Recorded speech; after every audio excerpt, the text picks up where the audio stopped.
Hello everyone, मैं doctor प्रगति गुप्ता और आज इस वीडियो में हम बात करेंगे कुछ सिंपल हैंड एक्सरसाइजेस के बारे में जिसकी हेल्प से पैरालिसिस के पेशेंट बहुत जल्दी अपने हाथ की मूवमेंट वापस ला सकते हैं, जल्दी से जल्दी रिकवर हो सकते हैं, इंडिपेंडेंट हो सकते हैं। क्योंकि जब भी किसी को पैरालिसिस होता है तो पेशेंट की बॉडी के अंदर एक परेशानी देखने को मिलती है, वो होती है उसकी मूवमेंट का लॉस होना।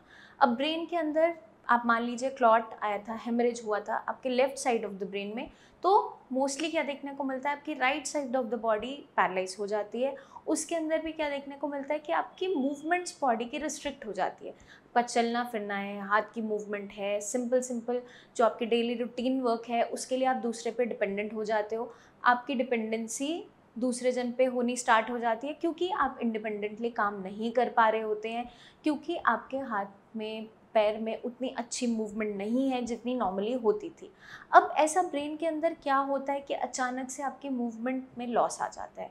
ब्रेन के अंदर अगर हेमरेज होता है या फिर क्लॉट आता है, ब्रेन के अंदर या तो नस फट जाती है हाई ब्लड प्रेशर की वजह से, किसी इंजरी की वजह से, या फिर ब्रेन के अंदर अगर क्लॉट तैयार होता है, उन पेशेंट्स में क्लॉट फॉर्मेशन ज़्यादातर देखने को मिलती है जो ऑलरेडी सफ़र कर रहे होते हैं हाई कोलेस्ट्रॉल वैल्यूज़ से, साथ के साथ बीपी या शुगर के मरीज़ भी होते हैं, उनके अंदर ज़्यादा चांसेस होते हैं क्लॉट फॉर्मेशन की। दोनों में से कोई भी कंडीशन अगर तैयार होती है, चाहे आपका ब्रेन के अंदर हेमरेज हुआ है या क्लॉट फॉर्मेशन हुआ है, उन दोनों ही कंडीशन के अंदर एक कॉमन सिम्टम देखने को मिलता है आपकी मूवमेंट्स में लॉस।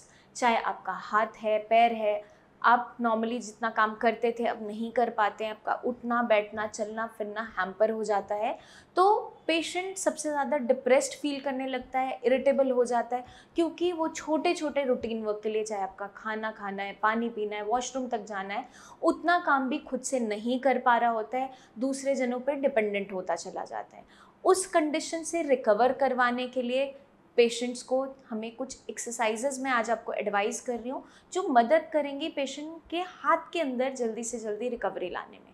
क्योंकि अक्सर देखने को क्या मिलता है, जब भी मैं पेशेंट देखती हूँ क्लिनिक पे, जो आपके बड़े जॉइंट्स होते हैं जैसे शोल्डर जॉइंट है, एल्बो है, ये जल्दी रिकवरी दिखाते हैं। इनकी एक्सरसाइजेज पेशेंट कुछ ना कुछ हद तक कर रहा होता है। सबसे ज़्यादा पीछे क्या रह जाता है, आपकी रिस्ट, फिंगर्स, एक्सटेंशन, इसी में सबसे ज़्यादा परेशानी देखने को मिलती है, क्योंकि यहाँ के जॉइंट्स जो होते हैं छोटे जॉइंट्स होते हैं, उनका इस्तेमाल बहुत ज़्यादा हैवी वर्क में नहीं किया जाता है, छोटे छोटे फाइन मूवमेंट्स के लिए किया जाता है। तो सबसे मुश्किल रिकवरी इस ही जॉइंट की देखने को मिलती है। तो इस वीडियो में हम फर्दर यही डिस्कस करेंगे, सारी एक्सरसाइजेज मैं आपको बताऊंगी जो मदद करेगी ब्रेन को दोबारा से ट्रेन करने में, ताकि आपकी जो हाथ की मूवमेंट में लॉस है, आप काम नहीं कर पा रहे हो, वो दोबारा से काम आप कर पाओ, दोबारा इंडिपेंडेंट हो जाओ। अब सबसे पहले हम स्टार्ट करेंगे रिस्ट एक्सटेंशन एक्सरसाइजेस के साथ। उसे आप बहुत ईजिली कर सकते हैं। आप या तो चेयर पे बैठ के टेबल की सपोर्ट लेके कर सकते हैं, या नॉर्मली अपने जो अनअफेक्टेड हैंड है, जिस हाथ में कोई दिक्कत नहीं है, नॉर्मली ठीक है, उस हाथ की सपोर्ट आप नीचे ले सकते हैं। मान लीजिए मेरे राइट हैंड साइड में पैरालिसिस है, लेफ्ट हैंड मेरा बिल्कुल नॉर्मल है, तो लेफ्ट हैंड की जस्ट मैं सपोर्ट नीचे की तरफ लूँगी। अब हमें क्या करना है, अपने राइट हैंड को नीचे की तरफ पुश करना है रिस्ट से ज़ोर लगाते हुए, और रिस्ट को ही धीरे धीरे वापस लाना है। नीचे लेके जाएंगे, वापस लेके आएंगे। इस तरीके से बहुत स्लोली हमें एक्सरसाइज करनी है। रिस्ट की एक्सटेंशन करने से हमें बेनिफिट क्या देखने को मिलता है कि धीरे धीरे रिस्ट के अंदर ताकत आनी स्टार्ट होती है। ये बहुत ही सिंपल दिखने वाली एक्सरसाइज है, लेकिन एक पैरालिसिस के पेशेंट में जहाँ पर ताकत नहीं है और इतनी मूवमेंट नहीं है, उनके लिए काफ़ी टफ एक्सरसाइज रहती है। बट डेली आपको स्लोली एक्सरसाइज ज़रूर करनी है। अब जो पेशेंट नॉर्मली खुद से इस तरीके से एक्सरसाइज नहीं कर पा रहा है, उसे क्या करना है, अपने लेफ्ट हैंड की सपोर्ट लेते हुए आप अपने राइट हैंड को पुश करेंगे बाहर की तरफ, और दोबारा राइट हैंड से थोड़ा सा दम लगाते हुए इसे वापस लाएंगे। इस तरीके से बाहर लेकर जाएंगे और वापस लेकर आएंगे। अगर पेशेंट से ये एक्सरसाइज भी नहीं होती है, मान लीजिए उसकी मुट्ठी बिल्कुल क्लोज रहती है, अभी फिस्ट वो खोल ही नहीं पाता है, बिल्कुल भी एक्सटेंशन नहीं है, उस कंडीशन में आप क्या करेंगे, मुट्ठी बंद है आपकी, आप अपने लेफ्ट हैंड की सपोर्ट लेंगे और इस तरीके से फिस्ट को बाहर की तरफ बेंड करेंगे, अंदर की तरफ वापस लाएंगे, बाहर की तरफ बेंड करेंगे और अंदर की तरफ वापस लेके आएंगे। आपको जस्ट लेफ्ट हैंड की सपोर्ट लेनी है, दम आपको अपनी रिस्ट से लगाना है।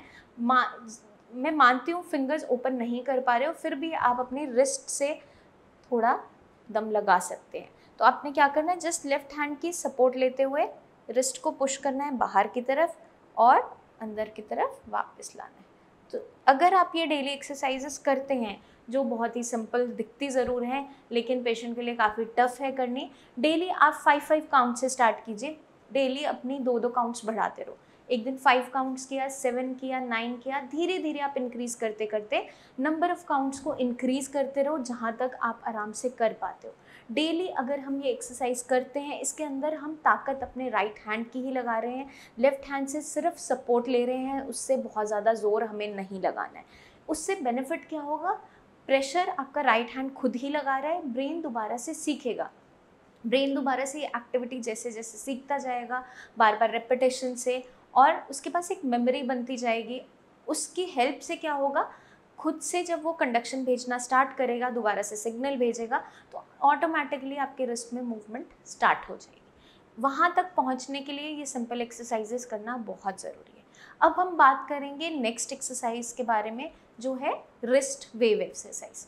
उसमें आपको क्या करना है, सिंपली आप एल्बो से थोड़ा सा सपोर्ट लेते हुए अपने हैंड को स्ट्रेट रखते हुए आपको जस्ट हाथ को वेव करना है। राइट हैंड साइड की तरफ लेके जाओगे, लेफ्ट हैंड साइड वापस लाओगे, राइट हैंड साइड दोबारा लेके जाएंगे एंड वापस लाएंगे। अगर आप इस तरीके से नहीं कर पा रहे हैं तो आप रिस्ट को भी सपोर्ट कर सकते। जस्ट आपने लेफ्ट हैंड से अपने हाथ को ग्रैब करना है, बहुत हल्के से पकड़ना है, और इस तरीके से पकड़ते हुए अब आप अपने राइट हैंड को राइट हैंड साइड वेव करोगे, वापस लेकर आओगे, दोबारा लेकर जाओगे, वापस लेके आओगे। ये आप अपनी 5 काउंट से स्टार्ट करो और धीरे धीरे इंक्रीज करते जाइए। तो ये सिंपल एक्सरसाइज मदद करेगी आपके फिंगर्स की मूवमेंट को वापस लाने में, हाथ की स्ट्रेंथ को वापस लाने में, रिस्ट में स्ट्रेंथ लाने में। क्योंकि कभी कभार क्या होता है, पेशेंट की रिस्ट बिल्कुल ड्रॉप कर जाती है इनिशियली, तो उसको सपोर्ट करने के लिए जब बिल्कुल बंद है तो आप अपने लेफ्ट हैंड से हल्का हल्का पुश करते हुए ये एक्सरसाइज करवा सकते हैं। नेक्स्ट एक्सरसाइज है रिस्ट सर्कल एक्सरसाइज। इसमें आपको क्या करना है, अगर आपकी मुट्ठी आप पूरी खोल नहीं पाते हैं, बंद भी है, तो भी ये पेशेंट कर सकता है, और नॉर्मली जो ओपन कर पाते हैं उन्हें भी इस तरीके से ही करनी है। तो आप यहाँ से अपना लेफ्ट हैंड से राइट हैंड को ग्रैब करोगे, मुट्ठी को बिल्कुल बंद करोगे, और आपको क्लॉकवाइज और एंटी क्लॉकवाइज अपनी रिस्ट को मूव करना है। तो आप क्या करेंगे, 5 या 10 काउंट्स क्लॉकवाइज किया, बहुत स्लोली स्लोली एक सर्कल बनाते हुए रिस्ट का, और फिर एंटी क्लॉकवाइज। इस एक्सरसाइज से क्या होगा, पेशेंट की रिस्ट के अंदर स्ट्रेंथ वापस आनी स्टार्ट होगी और उसकी मूवमेंट और बेटर होती चली जाएगी। अब हम बात करेंगे फिंगर एक्सरसाइजेस के बारे में।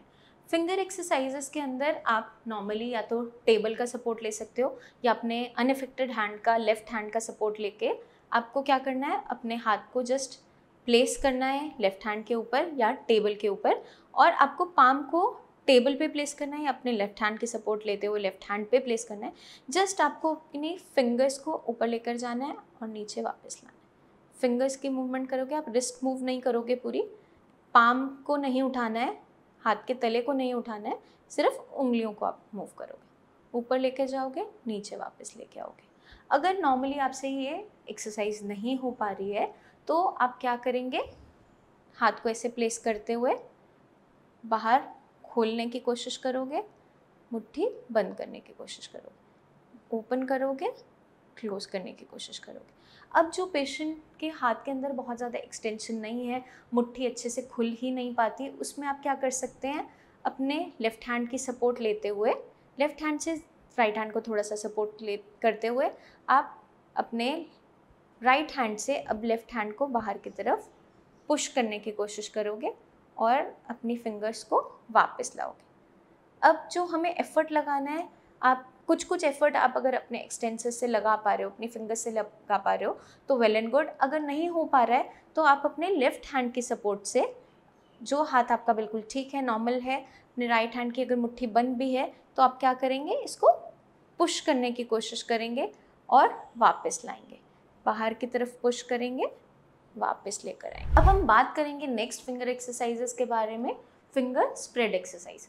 उसके अंदर हमें क्या करना है, या तो हम एल्बो को सपोर्ट कर सकते हैं, एल्बो को टेबल के ऊपर प्लेस कर सकते हैं, या अपने लेफ्ट हैंड के ऊपर प्लेस करते हुए हमें क्या करना है, अपने फिंगर्स को बाहर की तरफ ओपन करना है, वापस लाना है, ओपन करना है, वापस लाना है। इसे हम कहते हैं फिंगर स्प्रेड एक्सरसाइज। और इसके अंदर दो तरीके से होती है, एक होती है फिंगर एबडक्शन मतलब बाहर की तरफ लेके जाना, और एक होती है फिंगर एडक्शन मतलब वापस लेके आना। तो हमें इसी पैटर्न को बार बार करना है। पहले हम बाहर की तरफ लेके जाएंगे, स्प्रेड करेंगे और वापस लाएंगे, बाहर की तरफ लेके जाएंगे, वापस लाएंगे। अगर ये पॉसिबल नहीं हो पा रहा है, टेबल पे आप ऐसे प्लेस करके नहीं कर पा रहे हो हाथ को, तो आप टेबल की जस्ट सपोर्ट भी ले सकते हो, या अपने लेफ्ट हैंड की सपोर्ट लेते हुए आपको क्या करना है, इस तरीके से आप फिंगर्स को ओपन करोगे, वापस लेके आओगे, ओपन करोगे, वापस लेके आओगे। सरफेस का सपोर्ट आप ले सकते हैं अगर इनिशियली आप इस तरीके से हैंड को नहीं प्लेस कर पा रहे, तो आपको फिंगर एडक्शन एंड एबडक्ट। तो आई होप ये वीडियो आपको एजुकेट करेगी उन्हीं सब एक्सरसाइजेस के बारे में, उन्हीं कंडीशंस के बारे में। फिर भी आपके माइंड में कोई भी डाउट्स रह जाते हैं तो नीचे दिए हुए नंबर्स पर ज़रूर कॉल करके हमसे बात कीजिए।